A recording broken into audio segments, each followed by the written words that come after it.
सिंगरौली जिले के प्रभारी मंत्री संपत्तिया उइके 2 दिवसीय दौरे पर सिंगरौली पहुंची, जहां उन्होंने जिले में आयोजित विभिन्न विकासात्मक और जन कल्याणकारी कार्यक्रमों में हिस्सा लिया। जिले में कदम रखते ही उनका भव्य स्वागत किया गया। इसके बाद मंत्री संपत्तिया उइके के साथ कलेक्ट्रेट पहुंचकर अधिकारियों के साथ संपूर्ण महत्वपूर्ण बैठक की।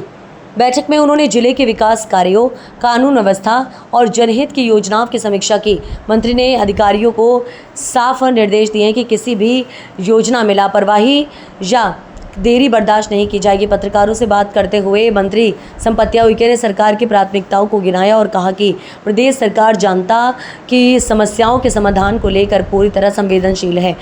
विकास योजनाएं समय पर और पारदर्शिता के साथ पूरी हो, यही हमारी प्राथमिकता है। मंत्री का ये दौरा न सिर्फ विकास योजनाओं की समीक्षा के लिए था, बल्कि उन्हें आमजन से भी संवाद कर उनकी समस्याएं सुनी। आज चूँकि मैंने बीच में आई भी थी, माननीय मुख्यमंत्री जी भी सिंगरौली आए थे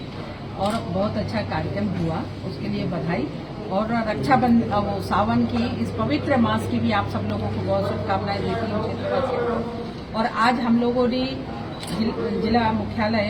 कलेक्ट्रेट में आज हम लोगों ने समीक्षा बैठक रखी, जिसमें हमारे सभी 5 विधायक जी, हमारे माननीय मंत्री जी, हमारे सभी जनप्रतिनिधिगण यहाँ पे उपस्थित हुए और विभाग के सभी सम्मानीय अधिकारीगण भी यहाँ पे उपस्थित हुए हैं। और जिसमें से हम लोगों ने यहाँ पे देखा है कि जो अधिकारी जिनके ट्रांसफर हुए थे और उसमें अभी हमारे नए जो अधिकारी आए हैं, तो उनके बारे में भी यहाँ पे हम लोगों ने परिचय सम्मेलन भी परिचय हम लोगों ने किया और उन लोगों को बताया कि सिंगरौली में जिस तरीके से काम होना है, तो उसके बारे में भी हमारे सभी जनप्रतिनिधि सबको निर्देशित किए कि किस लाइन पे उनको काम करना है। और जो रोड को लेकर के जिस तरीके से यहाँ पे हमारे संभाग के सम्मानीय अधिकारी को यहाँ पे आज आनी थी, वो आज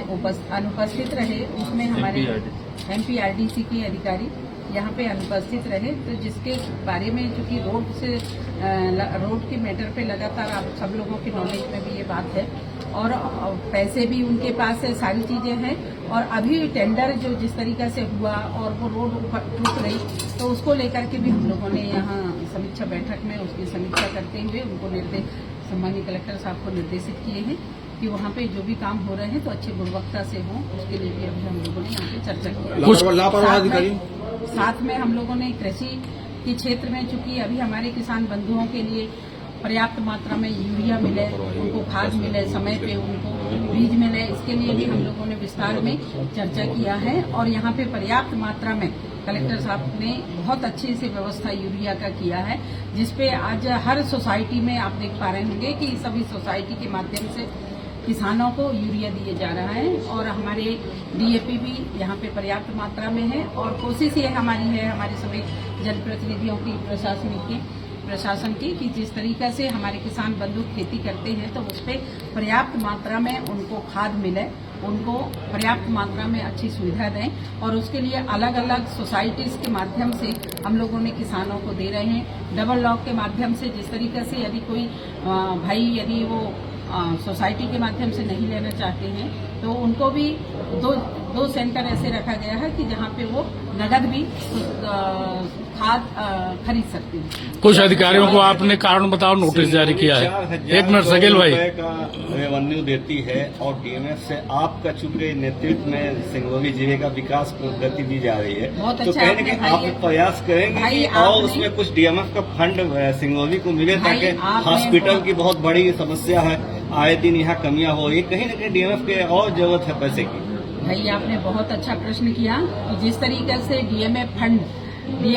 से जो हम लोगों ने अलग अलग क्षेत्रों में जो हम लोग काम करते थे, जैसे शिक्षा है, स्वास्थ्य है, पेयजल है, इन सब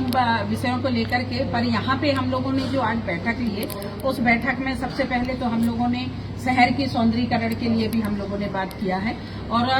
यहाँ पे सभी हमारे जनप्रतिनिधिगण, हमारे माननीय विधायकों ने और हमारे सभी प्रशासन के सभी अधिकारियों ने सब लोग मिलजुल करके आज यहाँ पे स्मार्ट सिटी बने, इसके लिए हम सब लोगों ने यहाँ पे आज प्रस्ताव पास किया है कि हमारा शहर स्वच्छ हो, हमारा शहर सुंदर हो और सिंगरौली का जैसे नाम है वैसा यहाँ का काम भी बढ़िया अच्छा सुंदर दिखे, उसके लिए भी हम सब लोगों ने मिलकर के यहाँ पे अभी चर्चा किए हैं। आज की इस बैठक में हमारी महापौर भी यहाँ उपस्थित हुए थे, नगर निगम के अध्यक्ष भी यहाँ पे थे, हमारी जिला पंचायत के सभी जनप्रतिनिधि भी थे, हमारे माननीय विधायकगण भी थे। आज हम सब लोगों के प्रयास से और आप सब लोगों के सहयोग से, हमारे प्रशासन के सबके सहयोग से, जिस तरीके से देश में चौथा स्थान सिंगरौली आया है स्वच्छता के मामले में, तो उस पे भी हम लोगों ने बहुत ही विस्तार में चर्चा किया कि हम 1 नंबर हमारी सिंगरौली को स्वच्छता के क्षेत्र में कैसे लाएं। उस पे सबका सहयोग हम सब लोग चाह रहे हैं कि ये 1 नंबर कैसे बने, उसके लिए लगातार प्रयास कर रहे हैं। मैम, आप डीएमएफ की बात कर रही हैं। 3 साल बाद प्रस्ताव, जो 3 साल पहले जो प्रस्ताव भेजे गए थे, आज उनकी स्वीकृति आई है, तो ऐसे में कैसे काम चलेगा, कैसे स्मार्ट बन पाएंगे हम? देखिए, बीच में चुनाव के कारण लगातार चुनाव हुए, चाहे लोकसभा के चुनाव हो, चाहे पंचायत के चुनाव हो, चाहे विधानसभा के चुनाव हो, एक के बाद एक जो 6-6 महीना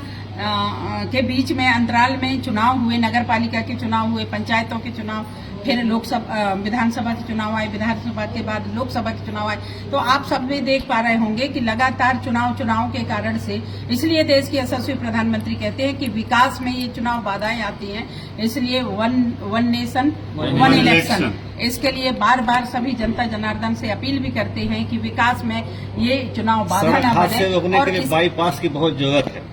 सख्त जरूरत है। बाईपास अभी माननीय यशस्वी मुख्यमंत्री जी आए थे, तो उस पे माननीय मुख्यमंत्री जी ने 4 लाइन की स्वीकृति प्रदान किए हैं और बहुत जल्दी